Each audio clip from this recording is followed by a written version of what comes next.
I will. 예, 저 같은 경우는 또 말씀드리겠습니다. 제조업체에서 궁극적으로 책임을 져야겠죠. 여러분의 제품이 안전하고 깨끗해야겠죠. 되겠습니다. 예, 그거는 의심의 여지가 없는 겁니다. 제가 또 이런 말씀 하나 드릴게요. 사실 때가 그렇게 좋지가 않습니다. 근데 마이크가 했던 것처럼 이게 2007년, 2005년 이때부터 시작된 게 아닙니다. 어쨌거나 스탠다드가 있고 이거를 맞춰야 되면은요, 사람들이 어쨌거나 무슨 방법 써서라도 이 스탠다드 맞추려고 합니다. 그렇기 때문에 혼입이라는 게 발생할 수밖에 없다라는 거죠.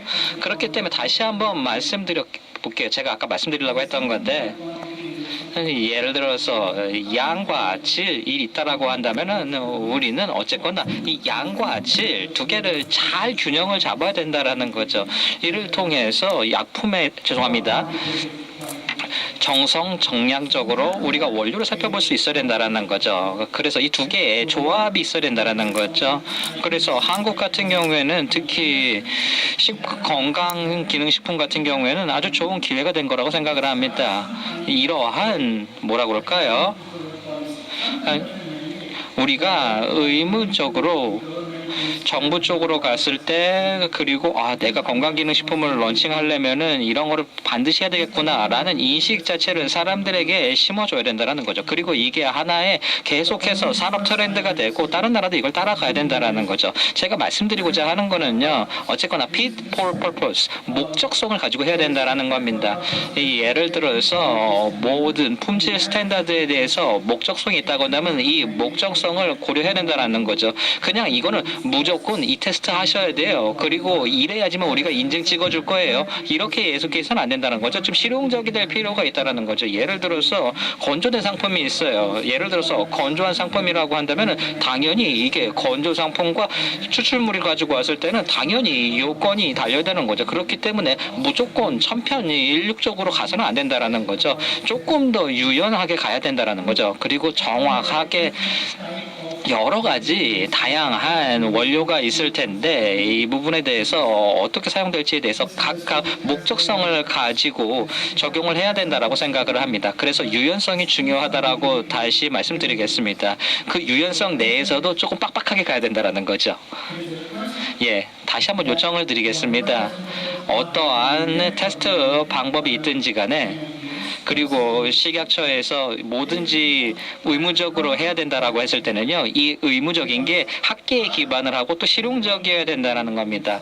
그리고 저 같은 경우도 여러 가지 원재료를 공급하고 있는데 저희가 이미 품질 관리를 잘하고 있습니다. 근데 예를 들어서 이게 정말 어렵다라고 하면은요, 나중에 이게 너무 복잡하면 또 상품을 못 맞출 수도 있는 거거든요. 그러니까요, 우리가 이 부분에 대해서 좀 조심할 필요가 있다라는 거죠. 조금 더 유연성을 가질 필요가 있다라고 강조드리고 싶습니다.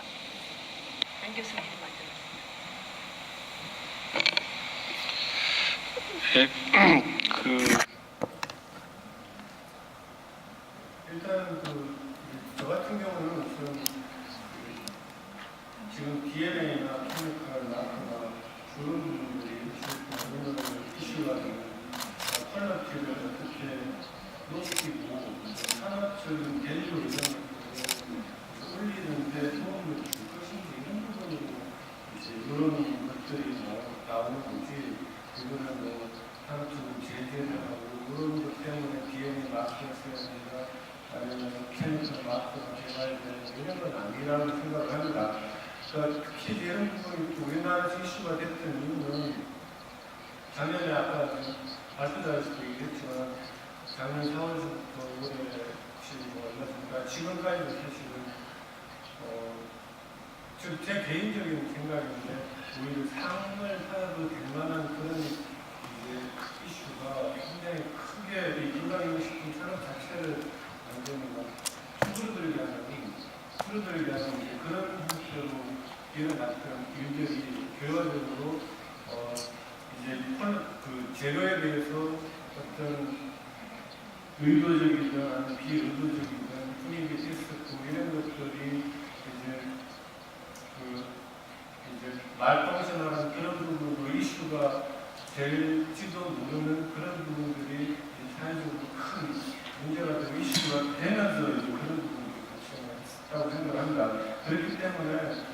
결과적으로는 지금 이런 문제가 발생하고 이런 이슈가 굉장히 토론이 이제 되는 이유 자체도 그런 부분을 투명하게 셋업을 해서 이런 재료관이나 이런 부분에서 결과적으로 어떤 형태의 산업체가 개발하는 그 재료 이것들에 대해서 높이기 위한 그런 부분이 필요하다는 그런 부분에서 출발을 했다고 생각을 하고 그래서 이제 DNA라는 것 이제 전 DNA 아까 DNA 바코드 마크에 대해서 주로 말씀드리는데 DNA 같은 경우는 뭐 종을 식별한다든지 웬만한 재료에서는 이제 적용이 가능합니다. 그렇다고 하더라도 그러면 모든 그 건강기능식품 소재의 DNA 바코드 마크가 적용이 돼야 되고 필수 규격을 한 것인가? 라고 이제 질문을 하면은 현재로서는 그것보다도 오히려 이게 산업체에 도움이 주는 방향으로 적용이 돼야 되지 않을까 그런 생각을 합니다. 그 이유가 결과적으로 이제 그 회사에서 이용하는 재료, 퀄리티 컨트롤에 이 부분이 적용이 돼야 되는 그런 부분이고 그렇게 됐을 때 결과적으로 그 프로덕트가 이제 좋은 평가를 받고 계속 유지될 수 있고 그런 형태가 될 것이라고 생각합니다. 결과적으로 DNA 마크가 그 재료의 어떤 목을 짚고 시장을 못 만들고 이런 형태가 되기보다는 정말 적어도 위품이 들어왔을 때 잡아낼 수 있다. 그런 안전장치 이런 것들을 미리 만들어놓는 거죠. 그러니까 먼저 모든 게 그렇게 가야 된다라기보다는 요 어떤 재료에 대해서 만일에 일어날 수 있는 사태, 작년과 같은 그런 사태를 위원회 이제 방지하기 위한 보호장치 이런 것들을 이제 만드는 차원에서 이런 노력들이 필요하다고 생각을 하고 기업체에서 그런 차원에서 그런 노력들이 되고 있다고 생각합니다. 그래서 저희도 이런 연구를 진행을 하면서 대사과라는 식물을 그냥 저희 나름대로 저희 마음대로 만약에 아까 지왕을 한다. 그러면 지왕이 사실은 여러 재료가 쓸 수 있는데 물론 이제 스탠다드 그 지왕 종을 쓰지만 이제 우리나라에서 주요 산업체가 쓰는 지왕 먼저 그 재료에 적용 가능한지 이런 부분이고 하고 그 회사가 해가지고는 그 재료를 계속 공급받고 퀄리티 컨트롤할 때 안전장치로 쓸 수 있게끔 도와주는 그런 차원에서 그런 재료를 흡수해서 그런 같이 하고 있습니다. 그리고 아까 그 정책과의 홍은 회장님 말씀하셨듯이 실제로 동기식을 개발하는 산업자들도 자기 재료에 대해서 그런 부분을 준비를 하고 있다라고 하면은 장기적인 차원에서 그게 좀 뭐 비용도 들어가고 어려운 일이고 이제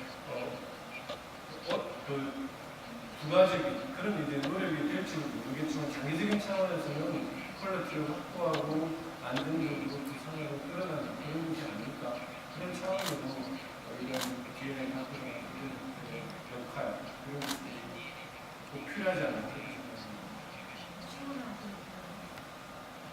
가장 질문을 드리는데 교수님 말씀을 조금 더 구체적으로 그다음에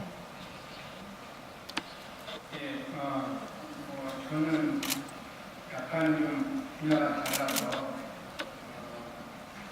논의에 초점을 맞출 수 있는지 모르겠지만 제 경험을 나누면 제가 주로 지금까지 프로젝트를 해오고 이제 종자를 대체하는 종자 회사하고 프로젝트를 많이 진행을 했는데 최근에는 이제 식품회사 쪽으로 과제를 진행을 하고 있습니다.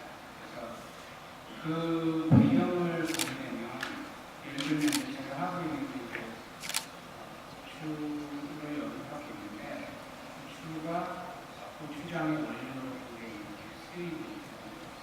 그래서 옛날에 고추장을 집에 다 담아먹기 때문에 고추장이 차이가 없다고 생각을 할 수도 있는데 지금은 식품 회사에서 아무 고추나 갖다가 고추장을 만드는 게 아니라 식품 회사가 원료를 원료에 대한 차별성을 가지고 자기네가 개발하고자 하는 식품에 맞는 품종을 개발하고 그걸 가지고 프리미엄 제품을 만드는 쪽으로 식품회사를 그렇게 가고 있고 그래서 앞에서 말씀하신 것처럼 이제 결국은 식품회사가 국내 농가에 다니면서 아무 품종이나 거기서 나오는 고추를 수매해가지고 식품을 만드는 게 아니라 자기네가 퀄리티를 산출을 할 수 있는 식자재, 원자재를 구매해서 그걸 가지고 식품을 만드는 거죠.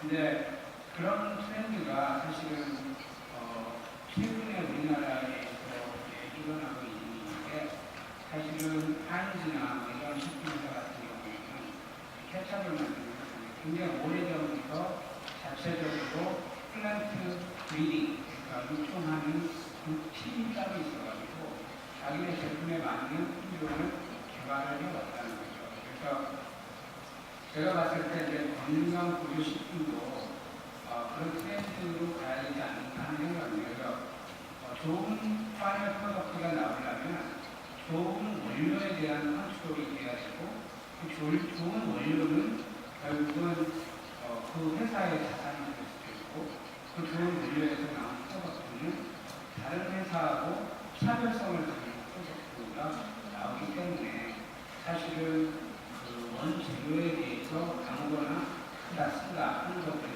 제가 보기에는 옛날 얘기인 것 같고요. 앞으로는 이제 그 건강보조식품 재료는 워낙 종류가 많아서 모든 것들을 다 그렇게 컨트롤할 수는 없지만 메이저가 되는 재료에 대해서는 그런 노력들이 좀 돼야 된다고 보고요. 그 다음에 이제 오늘 저한테 좋은 기회를 주셨는데 식물을 연구하는 사람, 그러니까 식물을 연구하는 사람, 육종학자, 그 다음에 식물의 어떤 세컨더리 메커니즘을 연구하는 사람들을 하고 좀 더 연구의 폭을 좀